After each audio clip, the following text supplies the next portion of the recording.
Hello, everyone. Joshua Hayes at BigWaveTrading.com. Happy New Year's. It's 2026, and let's get into it. The market, one day basically, it felt like today was a Monday and a Friday all at once. And what just happened intraday today is enough to make me go, oh, wow, what is going on out there? Because my indices are telling me be very, very cautious. My ratio charts all look like they did before the 2022 sell off, the 2025 sell off. My tickets indicator on the QQQ on the daily is still below the zero line. It's been there for a prolonged period of time. SPY below the zero line. IWM back below the zero line. So I'm below the zero line on everything. And even on an hourly time frame, IWM below the zero line, SPY below the zero line, QQQ below the zero line. So I'm below the zero line on everything. So with that being said, today with the rollover look in the QQQ, you would think it would be kind of an ugly session, right? Incorrect. Semis, aerospace, uranium, rare earth, AI data centers, AI storage, space, robotics all looked amazing today. Tells me it's full on risk on. But my indexes look like it's risk off. My ratio charts are warning me that we could possibly have a 2022, 2025 sell off.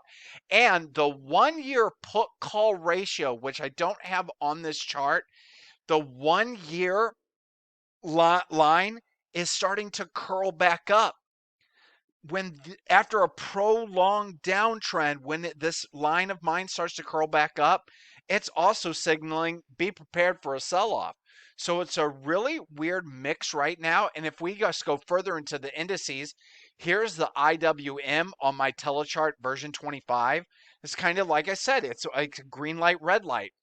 When it's triple green, oh yeah, great things can happen. When I'm triple red, bad things could happen. That's the IWM. Here's the SPY. Double red, one green.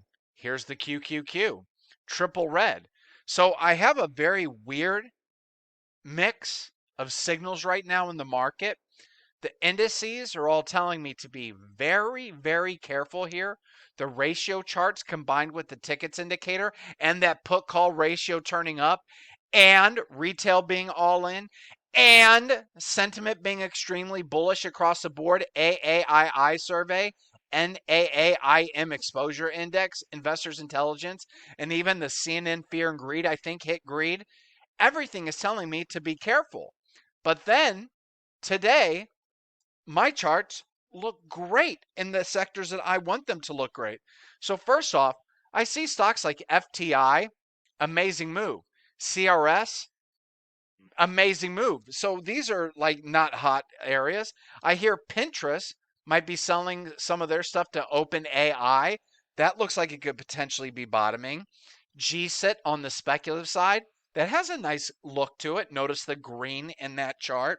KTOS, aerospace and defense. And speaking of that, let's look at all these hot names, semiconductor wise. LRCX looks great. Banks, Goldman Sachs looks great. Aerospace and defense names, Missile, KTOS, GE, they look great. How about rare earth? REMX looks great. How about uranium? UUUU looks great. Looks like it's curling. What about data centers? IREN looks like it's bottoming. HUT, as we know with that really good news that it had on this day right here, it looks good. So the data center names look good. How about storage? This was the biggest space. MU, what a miss here. Didn't get a proper hammer candle or a bullish candle on the earnings date. And I didn't even get an undercut and rally, a pullback, or a hammer candle the very next day. It just trend joins higher.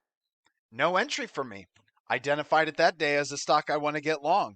But there it goes without me. But not only does that look great, SNDK, pocket pivot point signal today, looks fantastic. How can I possibly be bearish when I have hot themes, hot sectors that look like this? And how about space? ASTS, lunar, drawing a blank. We have two new long signals today. One is going to be RKLB. This is going to be a new long signal. I'm also going to add to a stock, RDDT. But these charts look great. Look at ALAB off the lows. Looks like it's rounding out. How about these Bitcoin names? CoreWeave looks like it could be bottoming. BMNR looks like it could be bottoming. How about the catalyst name with Google with the glasses? WRBY. Nice bounce off of the 200 SMA. So there's some good looks there, but this market's difficult. I had ONDS. I went long ONDS here. This is what it looked like when I went long. My stop was 731. They ran me and knocked me out on this day by just a few cents. Do I get a rebuy the next day? It looks like it's a shooting star reversal pattern. Oh, just extremely bullish day. Do I buy that? I don't. Do I get my hammer? Nope. And now it looks fine. So this is a very tricky tape right now. And did you see the volume in ETH today, by the way? Look at that. Highest volume in 1 year. All those big, tall red bars eaten up by today's volume bar. So this looks like it's curling too with that BMR CoreWeave idea. So there's, and then look at, see guys, it's going to be a crazy Z-Space, ZSPC. Look at this little 50-cent stock. I would actually get long this stock if today would have had that hammer candle or this candle is flipped upside down. But once again, I can't right now get everything to line up. And as long as that's the case, I'm going to still continue my long operations, but I'm going to be sized down, no more than 1 hour risk per trade.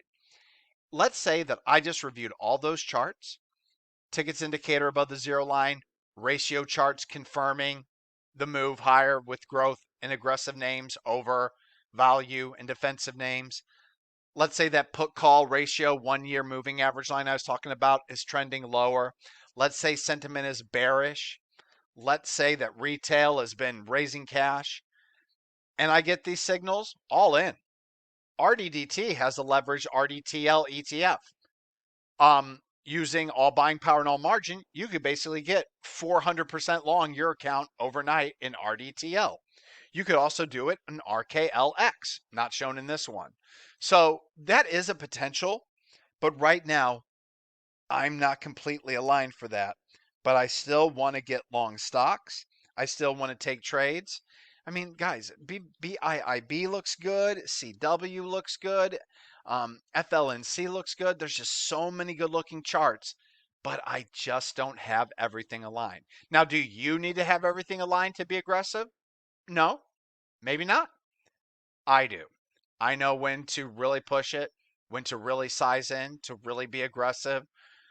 And right now, I just don't have the setup. But that being said, don't want to shy away from long. So tonight, RKLB is a new long, not shown, reversing off the 9 EMA.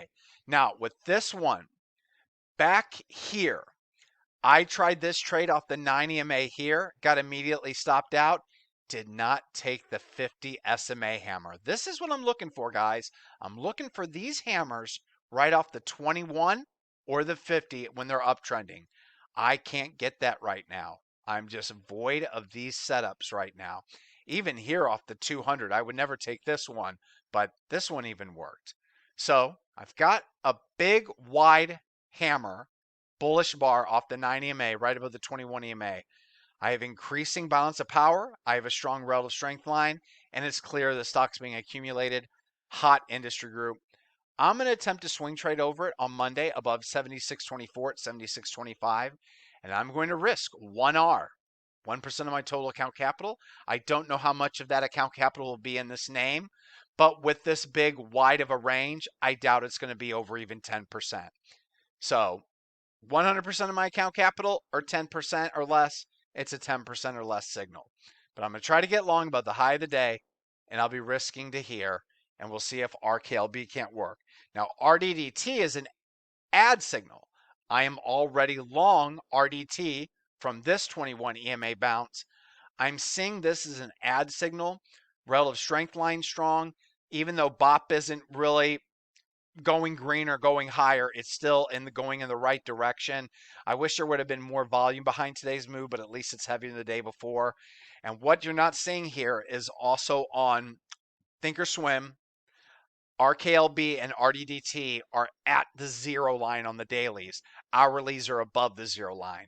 So I'm aligned across the board. RDDT looks like it's rounding out. Like I said, you could do RKLX for RKLB and you can do RDTL. But with RDDT right here, I'm going to get long above the high of the day. It's going to be a 2% limit offset. And I'm willing to risk 1R on this trade to this low right here. So RDDT, I'm adding to my position. RKLB is a new long. And just to let you know, from last weekend, I gave you guys RBRK, no trigger, no fill, no losses. It's still legit. As long as I have green balance of power here, even though my relative strength line is rolling over, I have below average volume on the pullback. And until it closes below this low or loses the green bop, which it very well could on Monday, this trade is still on the books on my end. Another one that I gave you guys that has not triggered and filled is VIAV. Now, I believe I also gave you guys HUT as a bonus idea. Didn't I give HUT as a bonus? 1, 2, 3, 4, 5. Maybe not. Maybe it wasn't HUT. That was the week before. So never mind. It was the week before and it's working out. So on VIAV, gave you the new long signal. 1, 2, 3, 4, 5. 5 days ago with a buy stop above this high. That still has not triggered and filled. The volume on the pullback is still low. BOP is still good, but it did drop today, but the relative strength line is still strong. So VIAV is still on the books. RBRK is still on the books. RKLB will add to it, and RDDT will add to it. But I'm going to go ahead and wrap it up there. All right, everyone. I hope the start of your new year is going well. I hope you are all doing very well. I wish you all the best in 2026. I will see you next weekend.